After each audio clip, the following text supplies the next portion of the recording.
Hi everyone, my name's Ian and I'd like to welcome you to church today. It's great that you can join us, but an extra special welcome to our kids and our families who are watching in today. It's great that you can be here. Just a reminder that Kids Church Online is up on our kids YouTube page, and also the link is on our webpage, so why not head there, click the link and watch it together after church today. Also, there's a whole bunch of activities on our family resources page on our church website, so why don't you go there, print them out, do them as a family, and even send us through some photos. Well, what have we learned about King David from the book of 2 Samuel in the last couple of weeks? Well, we've learned that King David was God's king. And not only that, he looked like he would be a really, really great king. He wanted to honor God and he wanted to serve him, and after all, he was a king after God's heart. But was he a perfect king? Well, no. Last week, we learned that, David was a sinner, just like the rest of us.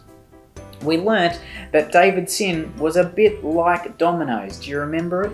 He wanted Bathsheba, and that led to a bit of a domino effect of more sin and more sin and more sin, and in the end, an innocent man, Uriah, Bathsheba's husband, was killed. Well, David thought that he had escaped his sin and that he had covered it up really, really well. But we were reminded at the end of last week, that even though other people might not have known about David's sin, God knew, and God knew David's sin, and it didn't please him.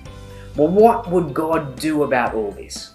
Well, God was a bit angry at David's sin. So instead of talking to David himself, he sent his messenger, Nathan, to be able to go and talk to David. A couple of chapters before, Nathan came to David with some really, really good news about how God had given him an amazing promise that his kingdom was going to last forever. But this time, sadly, the news wasn't so great. Nathan came in and he bowed before the king, and instead of just coming straight out with it, Nathan decided to tell David a story and see how David would respond. Now, if David was aware of his sin and he was worried about it, no doubt he would see himself in the story. But if not, let's find out what Nathan's story was all about. Now, it's all about a sheep. And sadly, I don't have enough paddle pop sticks and little puppets to be able to do our story today, so here are some better ones.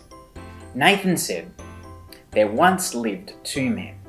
Now, he didn't give them names in the story, but I will just for now. One was named Ted, and the other one was named Todd. They both lived in the same small town. They were neighbours. Now, Ted was really rich. In fact, Ted was very, very rich. He had lots and lots of sheep, and I'm sure his neighbours complained about the noise his sheep made all the time just because there were so many of them. But Todd lived next door.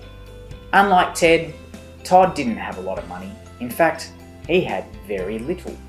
He didn't have as many sheep as Ted did. In fact, he only had one little lamb. This lamb was loved by his family. They would play with the lamb, and not only that, this lamb was so loved that it would eat food from the table with Todd's family. Surely it was really loved. The lamb probably even slept in his arms. It was very, very special. Now, one day, Ted, the rich guy, had a friend that come and visit him from out of town. When visitors came, you'd put on a nice meal for them. Perhaps you'd put on a lamb roast. Now, Ted looked at all of his sheep. Remember, he had lots of them, but he didn't want to use one of his own sheep to feed the visitor, and he thought about Todd's lamb.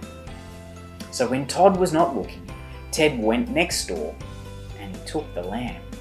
Not only that, he took the lamb and killed it and brought it before his visitor and served it to him as the main meal. Roast lamb! The visitor loved it, and a great meal was had by all. Well, not by everyone, but when Todd found out that had happened and how his little lamb was taken, he and his family were devastated. Ted's greed and selfishness had led to the loss and sadness of Todd's family. How tragic. Well, how would David respond? when he heard this story? Would he become really, really angry? And would he call for justice and seek judgment on the man who had done this horrible thing? Or would he realize himself that he had acted just like Ted in the story, and he himself had done a terrible thing? Well, what's going to happen? We're going to find out about that today in Kids Church. But you see, David had done a terrible thing, and he deserved to have justice come upon him for his actions. But, well, God was gracious and kind to him, and he let him stay on as king, and he let him live, even though David didn't deserve it. You see, that's forgiveness. That's big forgiveness. You see, boys and girls, God's forgiveness to us is massive. Our sin isn't bigger than God's forgiveness. You see, because of Jesus, because of the fact that he came to forgive us, we can be part of God's kingdom forever, even though we don't deserve it. David eventually did ask God to forgive him for his sin. What about you? Have you asked Jesus to forgive you for your sin? Boys and girls, if you've done that, then you all know how big and amazing God's forgiveness really is.